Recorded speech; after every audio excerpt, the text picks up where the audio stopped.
The question is, once the police officers arrive at the scene and it turns out what was described on the call is totally different than what they see on the scene, right? That involves judgment, right? Can judgment and logic supersede training?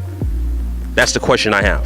And it seems like no. It seems like training supersedes judgment and logic, because this particular pattern of police shootings, right, is still happening.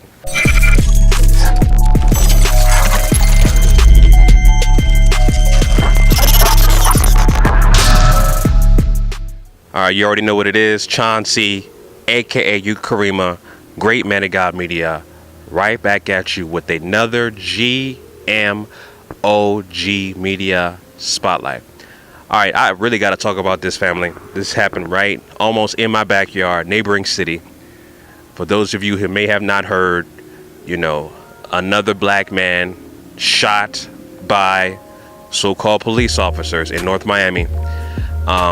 Thank goodness he was not killed. He was shot in the leg. But another unfortunate event. Again, like I said, this is going to be a perpetual loop of these situations until we replace this system of injustice, this system of racism, which is white supremacy in this country.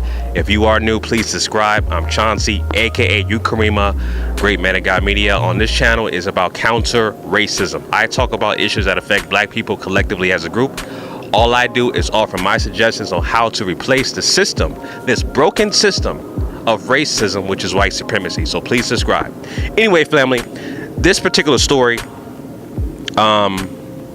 is not surprising, but again, you have police officers who are trained to kill. You know, it's basically a killing protocol, which I titled this video. There is a killing protocol amongst police training, and that is the root cause of these killings and these shootings of police officer involved shootings that involve black men, women, and children, Hispanic men, women, and children, or even unarmed white people for that matter, because, you know, everybody who gets shot or everybody who gets shot and killed by police officers unjustly is of course unjustly, and it does not need to be escalated to that situation. But with this particular story, family, I'll have the link in the description about the whole story, but the gist of the story was this happened in North Miami, July 18th, this past Monday.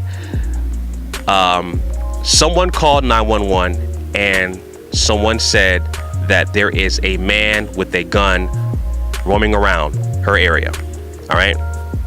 Now, anytime, family, anytime you mention, and when you call 911, you mention gun, shooting, etc., things of that nature, police are taking that extremely seriously. Okay. They will be on high alert regardless. Okay. They're going to have all of their firearms locked and loaded anytime they get a call that says shooting, gun involved with the suspect. They're going to take that extremely seriously. Now, the question is, once the police officers arrive at the scene and it turns out what was described on the call is totally different than what they see on the scene, right?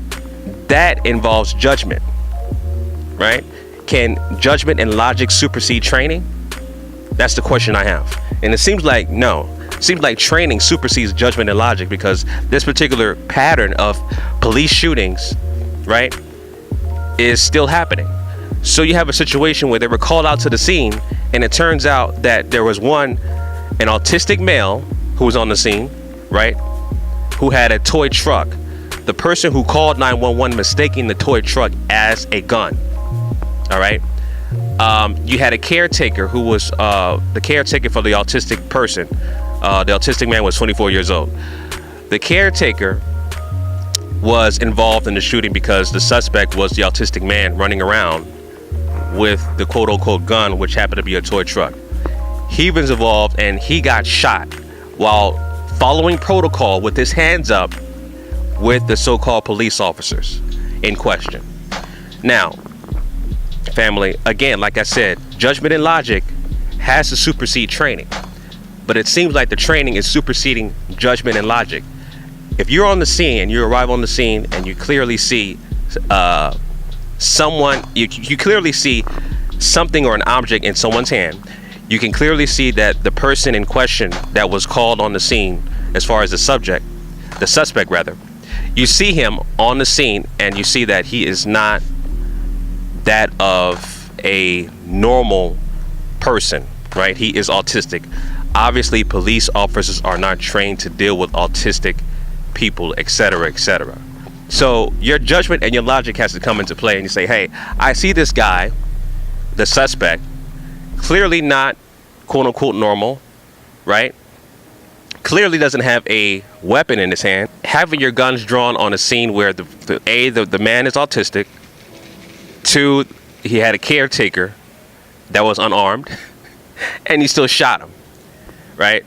So, like I said, this is a epidemic of the killing protocol of the so-called police officers, aka race soldiers or suspected race soldiers, that are causing these issues. All right, family, I'm going to bring up something that's very important, right? Because I always like to bring up conclusions and draw parallels to what's happening, right? So you have a situation where police shootings in the U.S. are at an all-time high. Right now, I don't have it on the screen as well. You have 599 police shootings, or police killings in the U.S. right now as we speak. 599 altogether. Now, you can compare that to other countries around the world, right? Let's say it, and I'll have it on the screen so you can see.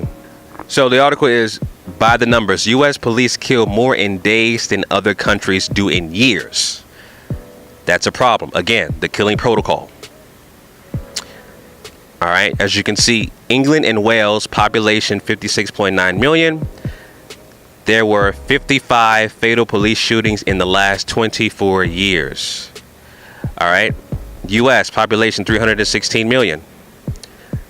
There were 59 fatal police shootings in the last 24 days of 2015, and this article was from last year.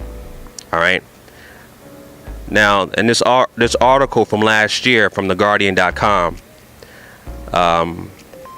I believe at this time last year there were over 400 police involved shootings and killings at the time last year. Right now there's 599. 599 police involved killings of U.S. citizens right now. 599. So again, we have a killing protocol issue with so-called police officers, and it's a systematic problem. What just happened in North Miami? That's not a North Miami problem. That's not a Dade County problem. That's not a Florida problem. That is a systematic problem because it's happening everywhere in the United States. Police are trained to kill, not to injure, not to de-escalate. They are trained to kill. That's what needs to change, family. All right, because again, you're not going to see a police officer who goes on the scene because they get a call saying there's a suspect with a weapon, a firearm. They're not trained to not brandish their weapon and get a negotiator there and perhaps de-escalate the situation. They're not trained to do that. They're trained to point their gun, draw their gun, and shoot. Not point their gun in the sky. None of that. They're trained to kill.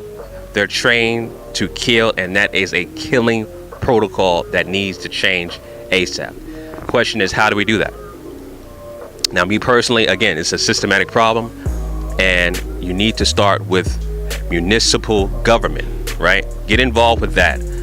Also, this is a human rights problem as well. We have to have other countries around the world involved, such as the United Nations, things of that nature, to force this particular government system to change their police training protocol.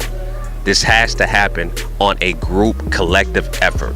Okay, we have to do this locally as a city, locally as a group of people, and also get other nations involved, such as United Nations, to force the localized police unions, all these other groups who are protecting police officers, force them to have a new age training protocol where de-escalation is involved, where when you get a call about a suspect who has a firearm on scene, that you have other resources involved when police show up. You just don't want to have police show up on the scene where they get a call because someone supposedly has a firearm involved. You need to have perhaps other resources involved once you show up on the scene, because things can totally change from what you got on the call. And we saw that with the issue with North Miami, where they got a call about someone who had a weapon. It turns out the man was autistic and he had a toy truck in his hand that was mistaken as a weapon. That has to change, family. That is a huge problem. All right, so I wanted to address that, family, real quick. Make sure you like, comment, and subscribe. Let me know what you guys think about this issue that happened in North Miami, what we need to do to make this change, because again, this is a systematic problem that needs to change as soon as possible. This is going to continue to happen until it changes. All right, family, Chauncey, aka Ukarema, Great Man of God Media, signing out.